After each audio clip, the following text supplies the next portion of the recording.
started. If anyone joined the webinar that I did a couple of weeks ago, you'll know that the chat was disabled because Zoom has changed so many of its rules around that it automatically disables many things. It is now working. Mark and I have been testing it. So please do say hi on chat and ask any questions on there, or use the Q&A. I think Mark's going to get you guys to do some reaction things as well. So get familiar with where your reaction emojis are. And yeah, I think most of us are in now. So I'll make a start and introduce you to Mark Brown of Psybersafe.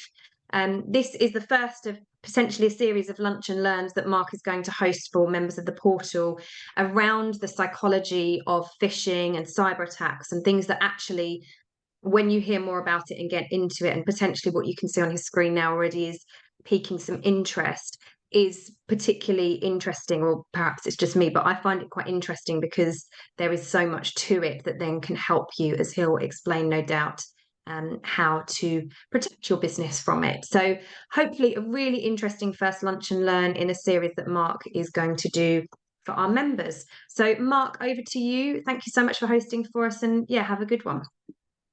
Entirely my pleasure. Thank you, Hannah. Hello, everybody. Yes, I think to start might be good, just so because I always forget, I must admit, just remind ourselves, if you do want to react or speak or write something in the chat, if you could give me a thumbs up or a clap or something on the reactions, that would be great. I can't see an awful lot from where I am, I must admit. Otherwise, please do write in the webinar chat to everyone just to say hello. I shall do it again just here. Hello all. Hopefully lots of thumbs up, Mark. Thumbs ups, Mark. So hopefully you can see them now. Yeah, no, I can't see those for some reason. It might be on your other screen, maybe, but they're coming up. We're getting lots of thumbs up, so everyone's there. Cool. Excellent. Well, then it might be safest just to shout or stick an emoji in the chat. I'll try and keep an eye out. And let's go. Hopefully, yeah, hopefully this will all work. I've got my eyes everywhere on two screens, so that's great. Thank you. I can see Heidi and Alex saying hello. That's fantastic. And at least I know there's somebody there at the other end. And feel free, if you do have questions, to chuck something in there. I'll happily answer any of it and all of it. So this, as Hannah said, is about the psychology of phishing. Now, this is not intended to be a boring training exercise. This is more about what lies behind a lot of cyber attacks that we have. However, having said that, it is important as part of any training, and this is what Cybersafe is all about, is to make training interesting and useful for you and me, not just for the larger organization. But what we like to do is to sort of delve underneath the basic sort of stuff that you get told. Do this, don't do that, stop doing that. It may be useful, but a lot of people tend to ignore it or not listen to it, or yawn and move on, because cybersecurity, let's be honest, isn't that exciting for a lot of people. We're all busy, we've got jobs to do. And that, of course, plays into part of the problem. So let's have a look at how we are naturally sort of, yeah, predisposed to sometimes not help ourselves. So here we go. So as you saw right at the beginning, there are a few things here that we're going to talk through. The psychology of phishing is, as I said, about what goes on in our brains and how we're being manipulated to do what hackers and online or cyber criminals would like to do. But to start and get a sense with each other, with the group here, how many of you have ever received a phishing mail? If you have, please stick a thumb in the webinar chat or do it in the reactions. Everybody else can see it. I'd be surprised if anybody hasn't, to be honest. Email is now the most common form of communication that we use. Whilst a lot of people outside of work may use Instagram and what have you. Certainly from work-wise, emails become so ubiquitous, it's become crazy. Now, typically, on average, we get about 14 phishing emails per year, but this does vary from industry to industry. For example, in the retail sector, the average is 49, 50 per year, which is essentially one a week, targeted at retail companies. Now, in about 90% of companies, at least one person has actually clicked on a phishing link and something had to be done to try and stop what's going on. Nora, I'm sorry to hear that you've fallen victim. Luckily, it's not a huge amount. Fingers crossed. It happens far too often, I'm sorry to say. Phishing, in fact, accounts for 83% of the data breaches that actually happen. So you and I are deliberately targeted through phishing emails. Now, there are a number of basic reasons why, which we'll step through. And at the top, there are these 3 points that we'll go through. And then, as you see there on the right-hand side, then we'll dig into what phishing emails try and do in order to get us to click, open up the wrong thing, inadvertently download some sort of code. That's really the part that starts messing with our brain. But it starts quite high up. So let's have a look. First of all, the odds are actually stacked against us. Phishing is a career choice, as I say here. The reality is it's very easy and simple to set up a phishing campaign. And in fact, what we see now on the dark web is that there are businesses that sell services for you to actually engage in a phishing campaign or any type of hacking campaign. So if you particularly wanted to, you can buy a list of email addresses that have been confirmed to be real email addresses and work. You can buy the email texts and the email server, if you like, from which you can send emails. You can buy the code that you want to embed in there for people to click on so you can catch them out. You can do the whole thing. So hacking as a service is now a thing. And that's not just related to phishing, but that's related to other cyber attacks. And part of the reason for that is it's lucrative. There's always somebody who will click on something, but you're also not going to get caught because you can either hide in a foreign country, where these days might be Russia or somewhere in the Eastern Bloc or in Asia, or even closer to home, you can hide behind a series of servers. So to trace that back to an individual is very, very difficult. And I'm sure that you'll have seen headlines about how the police can't cope and the police doesn't have time for this sort of stuff, or not enough time for this sort of stuff. So it is, unfortunately, an easy career choice, and the risk reward is heavily skewed in their favor. And as a hacker, I only need 1 or 2 people to click. If I send out 10,000 emails and 5 people click on this thing, I'll have made my money, undoubtedly. This is why it's called phishing. You just chuck your hook in there and wait for somebody to bite, unfortunately. It's arguably more like shooting fish in a barrel. Given that, we then almost help people because most people don't tend to see themselves as targets. A lot of people's attitude to this is, well, why me? It's only me. I'm not a CEO. I don't own a business. I'm not very particularly rich. And this is where it's interesting because we can see how the psychology starts to play. As people, we tend to have an optimism bias, which means we tend to think that it won't happen to me, or why would it happen to me? We tend to look on the plus side of things as opposed to, oh my God, it's going to happen to me, and we run around in a panic. And coupled with that is another idea of fatalistic thinking. When you think, oh, well, this might happen to me, there are plenty of people who will think, well, there's nothing I can do about it anyway, so I'll just move on and forget about it.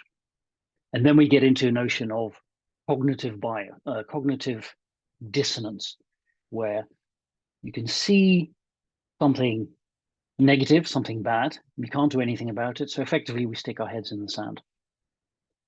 And so in that case, we simply ignore the risk that we might be facing and almost pretend it doesn't happen and make excuses as to why we don't need to do anything. Which all adds to the fact that we are targets, but we don't actually do anything about it. And this is the biggest issue, because that also means that we don't really pay attention to this stuff.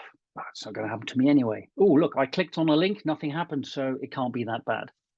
And we see this a lot in research that's been done on a policy level or on a medical level around obesity, exercise, eating properly, and so on and so forth. That we can, smoking is a classic example. We start to make excuses as to perhaps why it isn't such a bad thing. You know, oh, I'm still exercising. Doesn't matter if I smoke. My grandfather smoked till he was 85. I'll stop when I'm 60. And so we start justifying what arguably are poor choices. So the biggest thing we actually all need to realize is that no, we are a target. And in some sense, the message, if there's one message I'd give you in the next 30 odd minutes, don't be the low-hanging fruit. A little bit of protection means that you become a hassle to try and target. So I'll move on if I were to try and hack you. Okay. Then, given that background, you can see that we all are relatively vulnerable. And then, if we look at the way that these attacks, these phishing mails are constructed, there are a lot of ways in which we naturally, without intending to, effectively help hackers do this. There are a number of things that have a good chance of tricking us, and phishing emails use some or all of these in some form of combination in order to entice us to do what the sender wants us to do, whether it's clicking on something, whether it's reacting to something, going to another website, a fake website in those cases. So let's have a look at those. It's useful to recognize it. I'm sure you will recognize them to see how this actually starts messing with our minds. So there's quite a few there. We'll step through them one by one, and I'll give you some examples of what those phishing mails might look like. But all of them have essentially three types of features.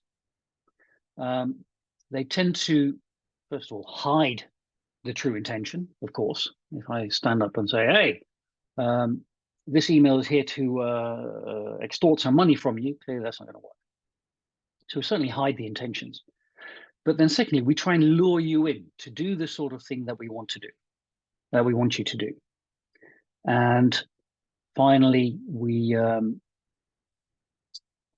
sorry, I need to go back a second. I need to remind myself. We lure you in and then we pretend that we're doing something useful for you. So in terms of hiding, reasonably obvious, of course, we hide in plain sight. One of the things now with email, as I said earlier, we use it as a most common form of communication. And to the point where we get a barrage of emails generally in our inbox in the morning, whether it's our personal email or our work email. And we see that as perfectly normal. Here's a question for you. Hands up, please, if you could, in the chat. How many of us have more than one email account? And by that, I mean more than one personal email account. You'll have a work account, of course.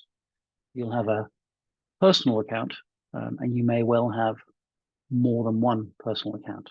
I know I do, typically for all those shopping accounts that you have to open to simply buy something online. Immediately, you've got to create accounts and whatnot. See, as most people do have one or even five sets of personal accounts. I have a couple. That shows you how used to the amount of emails that we get we are, and we try and organize this in one way, shape, or form. I'm going to show you my email accounts. Now, I must admit, I have cleaned this one up because it was far worse, so I've taken some stuff out. But this is one of my sort of shopping accounts, if you like, or where you try and find something out and you've got to create yet another account. The point is that, I had to clean up a lot of this stuff just to feel that I could actually show this to you. This is already a while ago, so you can imagine this is all built up and up and up all over again. But for example, you see here in this email box, 2 emails from Carrot. Now they sell diamonds. Once bought something for my wife. Admittedly, they're very much fake diamonds, so perfectly affordable. But the point is that they will keep on sending me stuff. And all these other accounts that you may have opened once or twice in the past will keep on sending you stuff. And we think that's okay. If I were to walk into your living room and say, hey, hello, you don't know me, but you couldn't get rid of me quick enough, you'd throw me out. But if you get some strange email from something or someone that you don't know, often the reaction is, oh, what's this? Which of course is a little bit strange because actually it's all quite invasive. But so the normality of email, or the banality, i.e. we don't even notice it anymore, means that you can get emails from complete strangers or strange looking emails, and we don't immediately get an alarm bell ringing. So that's obviously doesn't really help us from it very much. So that's sort of normality. It's not a very useful way of putting it, but I couldn't think of a better word other than banality, which also isn't that great. So it's perfectly normal to get emails from all and sundry. So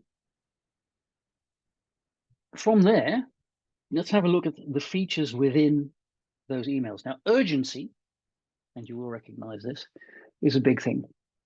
Now, this is where we really start looking at how the brain functions and how we effectively start acting and reacting to emails.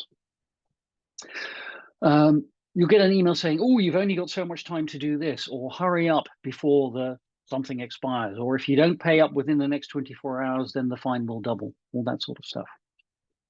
Now, urgency causes us to react in a way that we used to act when we were still running around in the jungle, foraging for food and so on and so forth.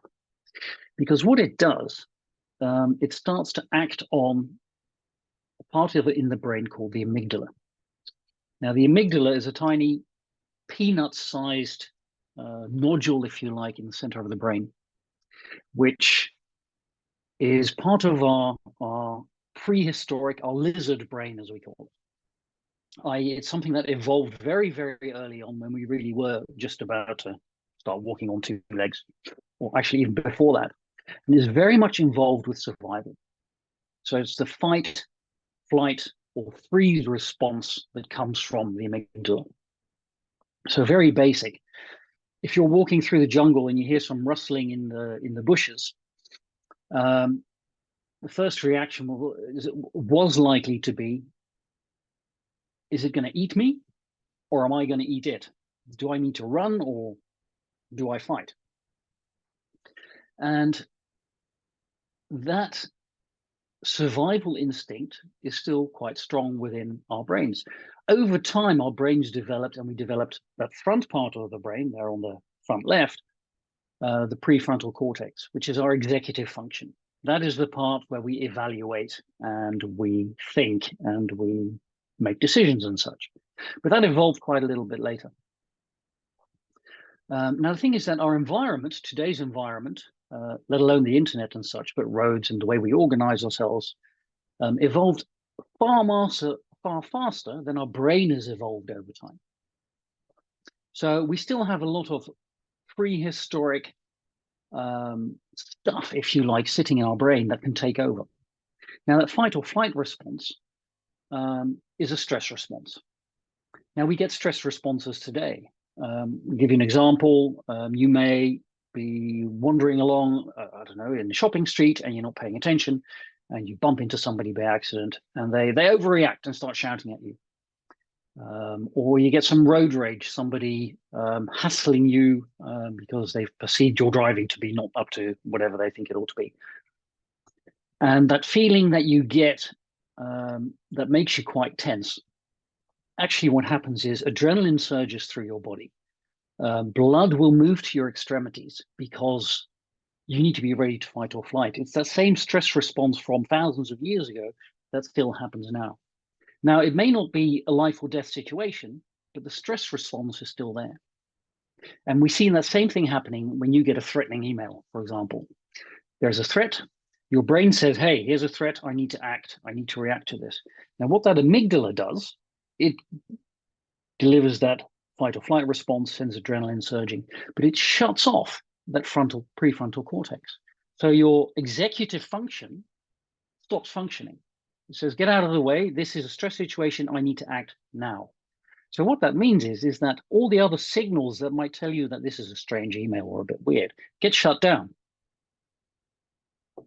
And you start looking at, how do I resolve this threat response? And of course, that can cause a lot of problems. So on top of that, when something is urgent, we perceive that as time sensitive, which means that we feel that we have to act on this now. We act on stuff typically that is urgent.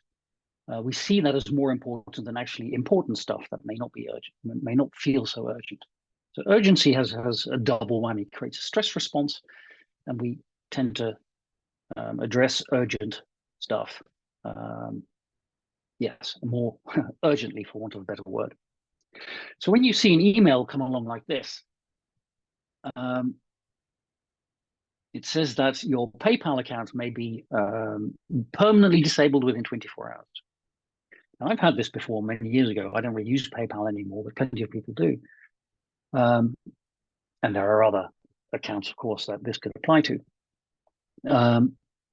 You get people going, oh my God, I can't have that. Maybe I've still got some money left in there. Or if you actually do use it, clearly it could impact your business or whatever it is that you use PayPal for. And so you start thinking, worrying about how you can stop it being disabled. Now, what the email does, it says, hey, you've got a big problem. So your amygdala kicks in and says, oh my God, I've got a problem. I need to focus on this. And then it gives you an easy way to resolve the problem. Click on that button right there. And you can imagine what might happen at the back end of that. So everything draws you in to do what the sender, in this case a nefarious hacker, wants you to do. Creates that sense of urgency, creates a stress response, but then gives you an easy out. Oh, confirm your information. That button could have some code underlying it that either dumps some malicious software on your laptop or your PC, or it'll take you to a fake but very realistic looking PayPal site. I hope that makes sense. Give me a thumbs up if that makes sense, and then I'll move along a little bit quicker through the other ones. If it doesn't, shout in the chat, please. Otherwise, I will move on. So what you see there is an email that lures you in and gives you a sense of urgency, some form of threatening language, because if you don't do something, something bad will happen. And it pretends to be something or someone you know or is in authority. And if you've given money through PayPal, then clearly you've given it a level of trust by the very fact that you're using it. And so you're more likely to act in reaction to an email from an outfit like that. And those tend to be the more effective forms of phishing emails. But we'll talk about effectiveness a little bit later on. The other point, which I find fascinating, that also has a strong pull, of course, is the notion of curiosity. And by the way, you may already have recognized this. I once gave this talk to a bunch of advertising people and marketers who sort of sat there quietly and after a while said, yeah, but this is exactly what we do. And this is exactly what marketers and advertisers do, because they want you to buy their stuff, or they want you to go to their website, or they want you to see more about their product. So urgency, curiosity are all very powerful signals that tend to move us along. So curiosity is a funny one. Curiosity killed the cat, is the saying. In this case, it'll steal all your data and your money. Curiosity is funny. It's the drive for information and experiences. It's that idea that there is something that you can find out and know. And information is a reward in itself. I mean, if you know something, you can brag about it to your friends or talk to or learn something that you need to learn. But even if that isn't necessarily the case, it turns out from research from psychologists that information in and of itself is treated in the brain, getting into a bit of neuroscience here, is treated in the brain like a reward. It gives the same sort of satisfaction in the brain as getting money or getting food actually gives you. So that idea of seeking out information is very natural to us, which is why curiosity is so key. And I'll show you a very, very strong example of that a little bit later on. We often can't resist to find out something that may be a little bit either interesting or even naughty, or like, oh, what's that about? You can imagine it. So curiosity is a very strong lure to get you to delve further into an email that you may have got from a complete stranger. From there, we should move to fear of loss. Now, fear of loss, again, starts acting on the stress impulses that we get in the brain. A lot of research has been done, and I recommend a book at the end of this written by a chap called Daniel Kahneman. If you have heard of him, please put your hand up. It's a fantastic book, Thinking Fast and Slow. Sort of popularized a lot of psychological studies around the biases that we have as human beings. He won a Nobel Prize for economics for it, mainly because there's no Nobel Prize for psychology. But he applied it to the way that we act and react and make decisions. And one thing that he's known for is the notion that losses loom a lot larger than gains. There's an asymmetry between the power of positive and negative expectations. And again, that has an evolutionary history. Comes back from our fight for survival. We need to focus far more on negatives and on threats than we need to on positives, because it's all very well focusing on, I don't know, the lovely berries or something, but if you don't focus on the rustling in the bushes, you might never get to enjoy those berries. So it makes perfect sense as to why this actually happens, but it comes back again from that prehistoric part of the brain that says, hey, I need to focus on the negative. So emails that are structured that focus on you losing something are seen as far more of a threat, and therefore draw you in far more to actually act on the wrong thing. You know, emails that if you don't act, you will be fined, you will lose out, you will miss this amazing offer, you won't be able to participate, which again is exactly what advertisers do, of course. So you can see that in an email like this. Now, this is genuine. This pretends to be from the government, and it's a penalty for some sort of parking violation, I think it is. And what happens in here is there's a threat that you're going to be fined for something that you probably can't remember. But what happens is it says that if you don't pay quickly, you'll be fined £100. However, if you pay within 14 days, it'll only be £25. Now, if you've seen something like this before, please stick your hand up in the chat or give me a reaction. There was something in the paper the other day about a lady who got fined for feeding the ducks. I don't know if you saw this. I think it was yesterday. Some overzealous park person fined her £100 for feeding bread to the ducks in a particular park. He decided it was littering, and she got a penalty notice of some sorts for £100. And actually, the article was about she actually paid it because she thought, well, I'd rather pay this rather than it get doubled up and I get taken to some sort of tribunal or whatever it was. Anyway, the long and short of that story was the council actually said, yeah, that was wrong. That shouldn't have happened. But it was again this point that, well, if I pay it now, then at least it won't get any bigger. Now, what's interesting about this email, it again gives you the easy way out. Oh, I know, I can get rid of that £100 risk. I'll click here to pay and I'll pay £25 and I'll be done. But if you then look closely at the email, you'll see, for example, at the bottom there, a telephone number that you can call in case you're worried about it. And then it says it's temporarily unavailable, which of course is a ridiculous notion. Aside from the fact that fines and the government will never contact you by email like this. But this was a fairly widespread phishing attempt. And I'm sure that these people made some money out of it. But you can see how, because of that notion that, oh my God, I'm going to lose more money, let me just get rid of this, how this might be effective. So, again, we have a lure, a sense of urgency, we have threatening language, and we have, in this case, the authority, the government saying, hey, you must pay this.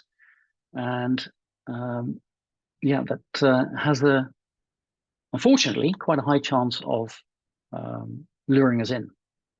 Now, this is closely related to the fear of losing out. They are fairly similar, but there is a slight difference. And again, this comes from Kahneman. This is where we value much more something we own than if we don't own it, even if it is exactly the same thing. And I think this is interesting because the studies were done with a bunch of students using a mug. So some students were given a mug, and other students had to buy the mug. And the same students who had the mug could also sell their mugs to the students who didn't have the mugs. And they looked at the price that people were willing to pay and wanted to receive for that exact same mug.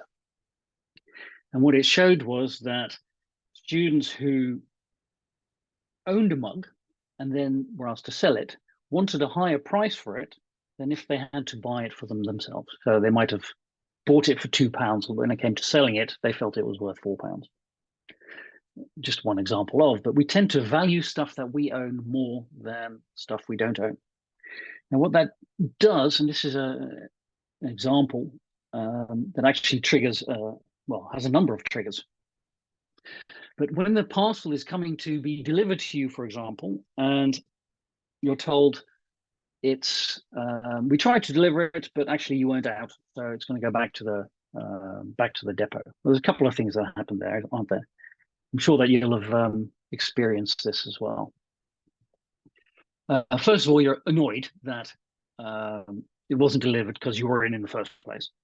You know, you never heard the doorbell, and you know, some delivery companies do have a unfortunate reputation. But now this is your stuff that is going back to a depot. So there's all kinds of things you now have to jump through hoops for in order to get your package back.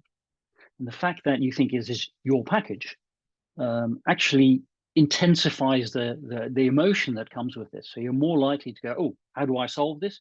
And again, you see the same features. Oh, look, there's a little link down at the bottom that says manage delivery.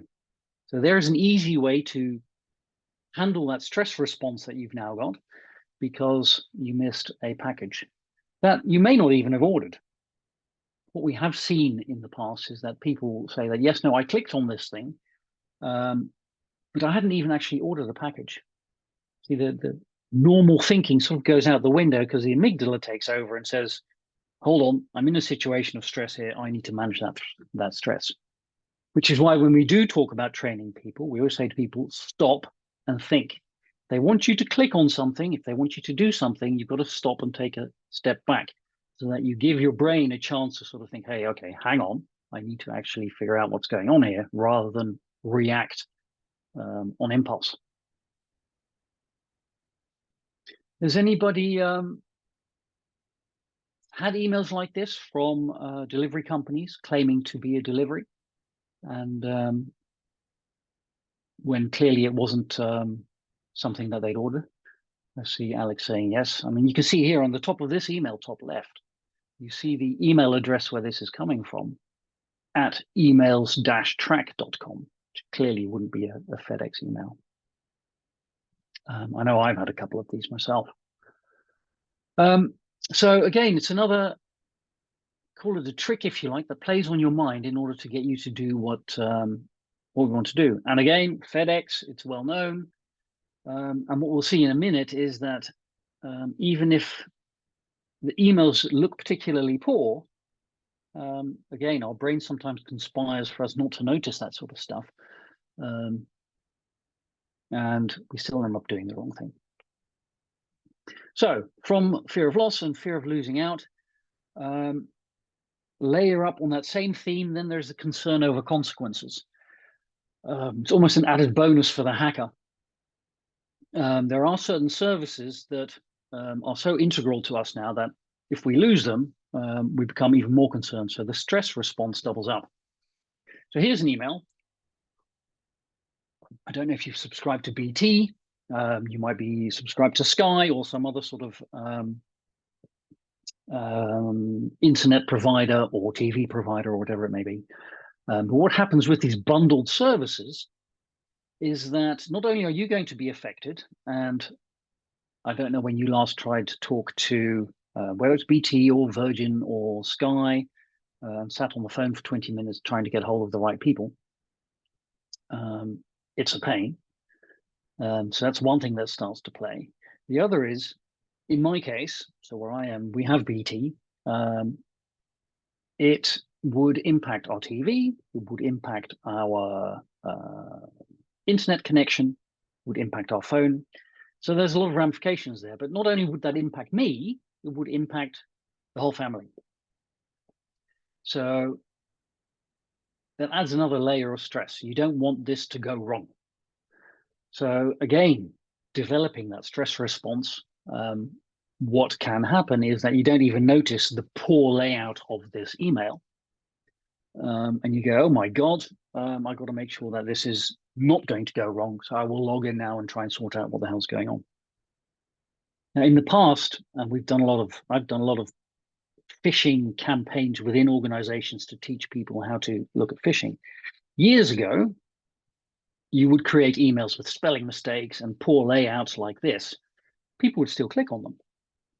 But now, hopefully, most people are getting wise to the fact that if something looks as dodgy as this, that clearly nobody's going to click on anything. We'll hopefully just delete it or report it.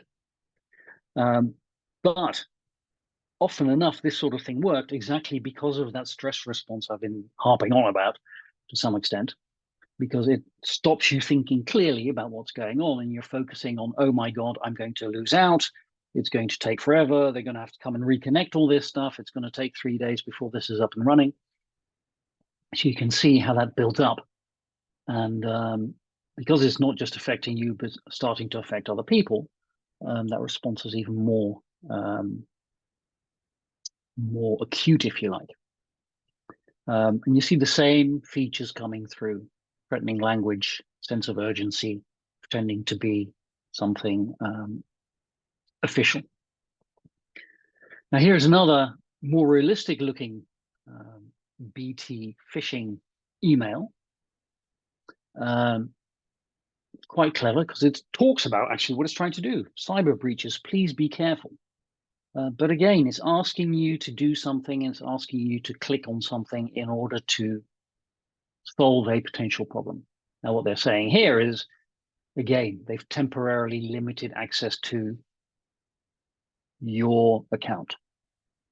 So it creates that same sort of almost a sense of loss, that same sort of stress response. Oh, let me just go and sort that out. And again, that button that makes it easy for you to solve the potential problem. And unfortunately, again, far too effective. Okay, that's that sort of stress creation area. Let's have a look at something that might seem a little bit nicer, but funnily enough, can also work against us. So flattery is an interesting one. Most of us feel that flattery doesn't work. Bah, you see through people being overly flattering. The classic example is a secondhand car salesman who thinks you're wonderful and your choices are the best choices, etc., etc., etc. And you know full well he just wants to sell that clapped out old car that probably isn't worth the price. However, Mae West supposedly said flattery will get you everywhere. Well, lo and behold, some people found the time to actually study this properly. And this was already back in the 90s. And this chappie called Gordon, he did an analysis of a lot of studies on flattery and the impact of flattery. He found that actually flattery does work. Most people will form more favorable impressions of somebody who tries to ingratiate themselves with you than not, even if it is obvious.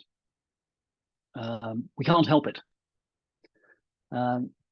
So some of these studies looked at somebody being excessively flattered, and the flatteree had a more favorable opinion of the flatterer. A third-party observer could see what was going on, and because he wasn't the target of the flattery, didn't really change his opinion of the person flattering. But so flattery actually works, and it may not be huge, but it does work. And the positive impact of flattery is very difficult to eliminate, even if it is so obviously ingratiating and the reason behind it is so clearly obvious. There's still an uptick in your view of that person. And therefore, where possible, that can be used in phishing emails. So here's one. Admittedly, this one's a while ago, but it ticks a lot of boxes, which is why I've taken this one.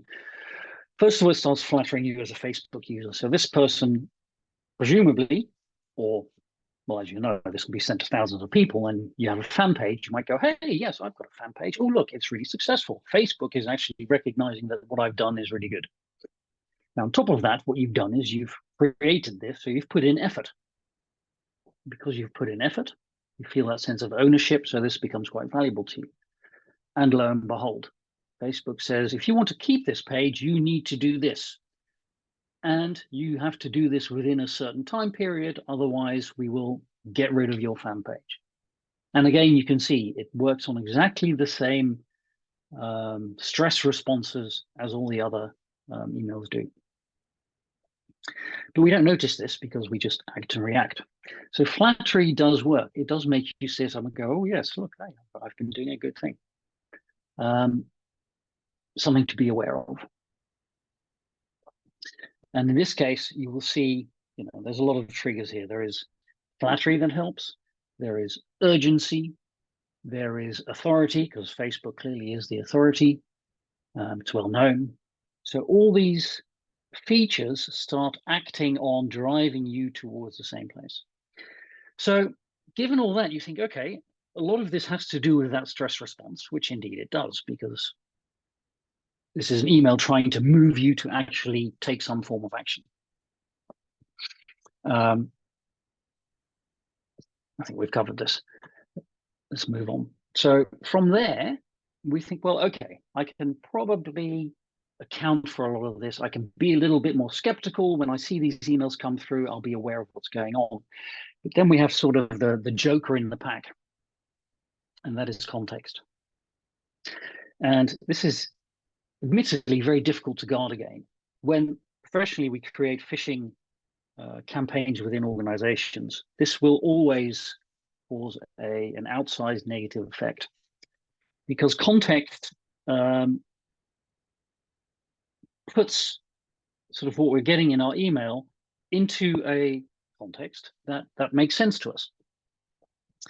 And so examples, for example, COVID, the start of the Ukraine war, a scandal or something that is specific, that resonates with something that's going on in our lives,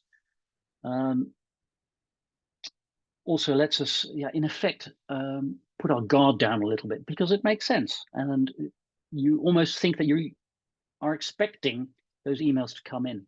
So let's give you an example.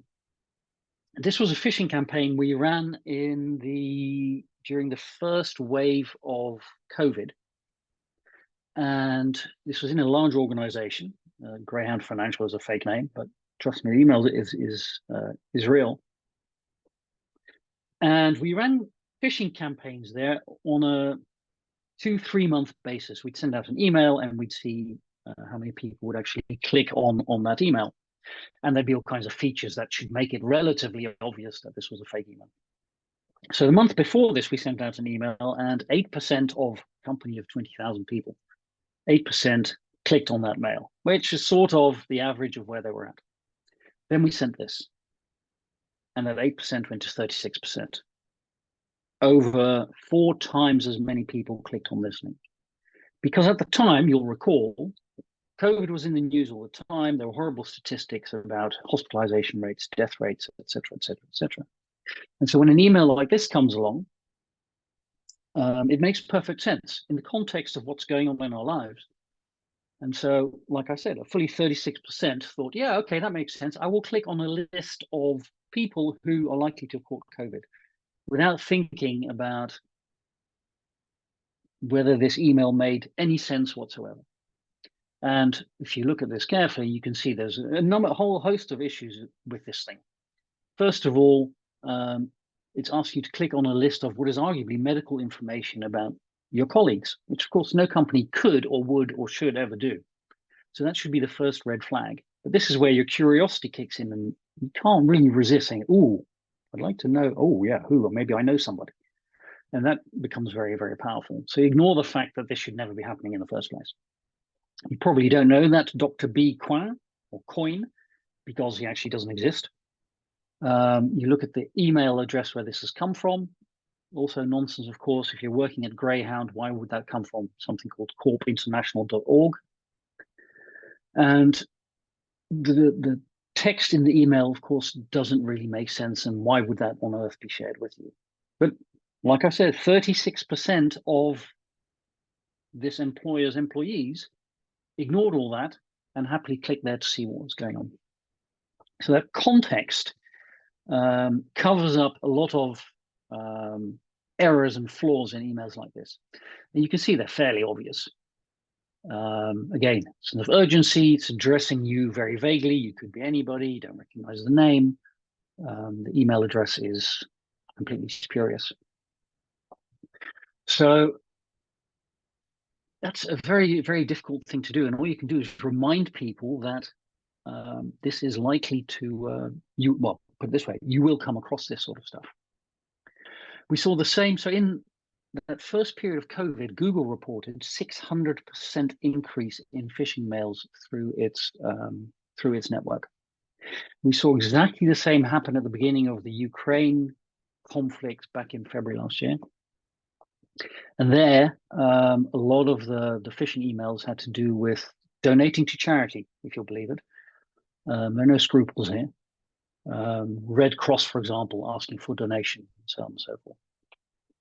But we can also see that if the email is crafted well enough to link to things that may go on in your organization. So there's one organization that had a 200th year anniversary, and somebody got wind of that and started sending emails around that.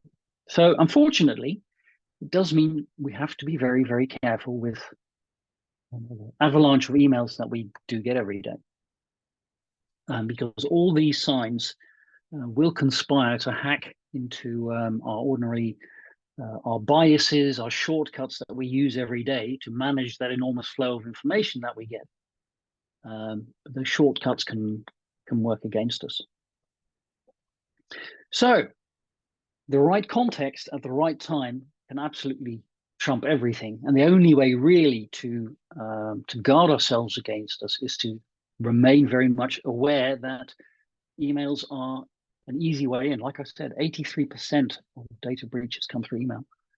So if you can be slightly aware of that feeling of, oh my God, what's going on, telling you to stop and take a step back, you have a far better chance to avoid clicking on nefarious emails and such. Now, this is the book I was telling you about, Thinking, Fast and Slow. It's an easy read, but it brings to the fore or highlights or shows us a lot of these foibles, these habits, these heuristics that we have, that we do day to day, that actually cause us to, in today's society, sometimes make silly choices or the wrong choices, or think we've made the right choices when actually we really haven't. I highly recommend it. Other than that, if you've got any questions, more than happy to answer them here. More than happy for you